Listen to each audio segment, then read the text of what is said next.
economic Marxism, we might call it, market Leninism, and this notion of nationalism is still there, and the nations of nationalities. I think the best example of this is this one.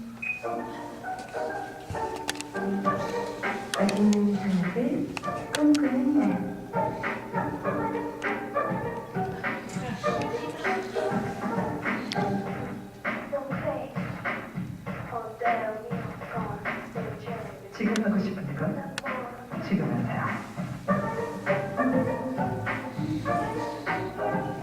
Sign your turn. LG card. I'll show this one again, just because I want to point out a few things. This, of course, is a Korean commercial, and Prasad Dwar, in his book on East Asian nationalism, has talked about this notion of social Darwinism, developmentalism, finding its way first to Japan, the Meiji Restoration, catching up, surpassing the West, and of course, in East Asia, it's a common thing that for modernity and progress, you look to the West. And this commercial, I think, shows it the best. Here we have these young women gazing at Western things, caviar, cake, wine, etc., non-Korean things. And to do that, you sign your dream. But the original topic of one world, one dream, the idea of economic modernity and developmentalism, I think is being called into question, especially with this new economic crisis. And that the Western model may no longer be relevant, particularly with its implications for economic and environmental degradation. Now, nationalism, we'll talk about a little bit. This is my favorite definition. You have to have an oppositional other, and you also have a myth of descent from a common identity, a common error as to your ancestry. I believe I'm Irish. I have a Jafu, a genealogy to demonstrate it, but probably a very small part of my ancestry is Irish. It's a lot of big mix of other things. And yet, on St. Patrick's Day, I like to drink free beer. I was raised Catholic, and other things. So, but it wouldn't mean anything without a common aversion to those Brits or to those others.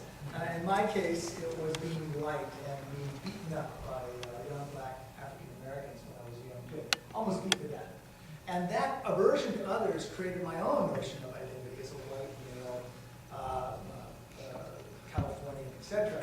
And all of us have these many levels of identity. But it's this level of aversion to who that matters. We'll talk about that a little bit if we have a chance. Now, Liu Yan, who also passed away not too long ago, sort of China's Sakharov, living in exile after the Tiananmen uprising, I think it was very perceptive in the end that China also has its external alterities, others, and also its internal others. And nationalism always have to have that dynamic of an internal other and an external other. We can go into the history of Europe, Jews, etc., as a part of this whole othering process that anthropologists have studied. For Chinese, it was very clear that nationalism was something they also had to import and adapt from the West in a way to resist the West. It wasn't something they really wanted. And the notion of Minzu, like the notion of Zhongjiao, nationalism and religion, was an import. Like democracy, Minzu, and science, Kuxue. All of these imports from the West were necessary to compete with the West. And it wasn't something that they adopted. It was to have no choice to adopt a policy. Something they thought was rank and foul. So the early Chinese nationalists, as Frank and Cutter and others have told us, adopted notions of Chinese race and identity with Western ideas of nationalism.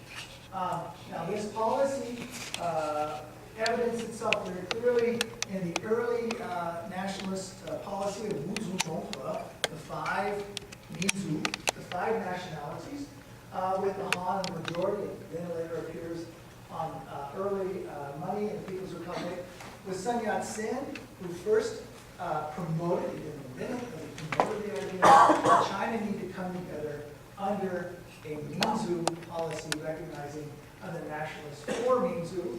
Under the communists, these different ethnicities were united into 56 Minzu.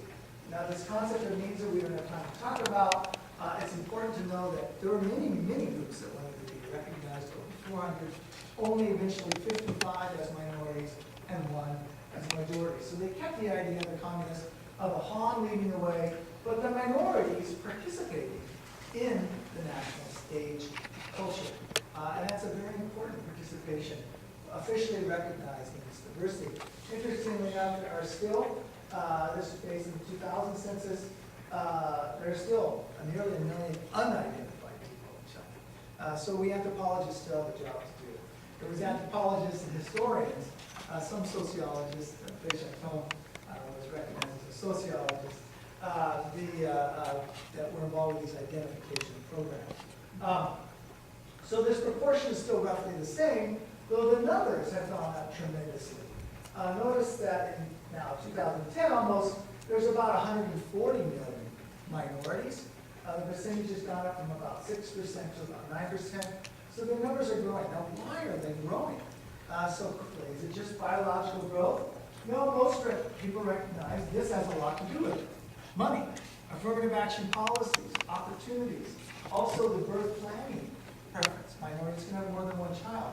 A lot of people in China, particularly Han Chinese, believe that it's all an effort for minorities to get special benefits. And it's not really, they're not really different. They're just using this opportunity, very much like reverse affirmative action. It's very strong, particularly towards groups like the Hui and the Manchu, who live cheek by jowl with the Han Chinese in most cities across China. The feelings is people don't really deserve this. And they get all these great benefits, and they're not grateful, particularly the Tibetans. They should be grateful. And the Uyghurs, they should be the most patriotic. They get all these great deals. Like the former Soviet Union affirmative action, why aren't they more grateful? And in fact, they get to develop and modernize. Of course, China also not only has categories of nationality, but categories of religion. This conference is covering in detail. We don't have to, these are a little bit different numbers than we were given earlier from The Economist recently, but not so recently. But nevertheless, it's interesting, it's these 5 categories. Just like 5 under the Wuzu Gonghe, 5 minority, 5 nationality categories. No, 5 religion categories. Maybe someday China will have 56 religions.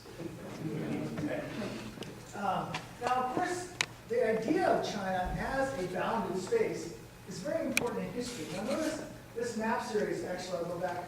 There's the website, Minneapolis Institute of Art, has a wonderful map series. And it reminds us that China wasn't always this absolute map. So it doesn't let us forget it, because, of course, this bounded space is still drawn in for us, almost as if it's, a kind of etch-a-sketch where you fill in the boundaries. Now, of course, as China developed over its long history, it both filled in these boundaries and overspilled them, but mostly under foreign conquest dynasties. When China was in the Ming, it reversed towards all boundaries.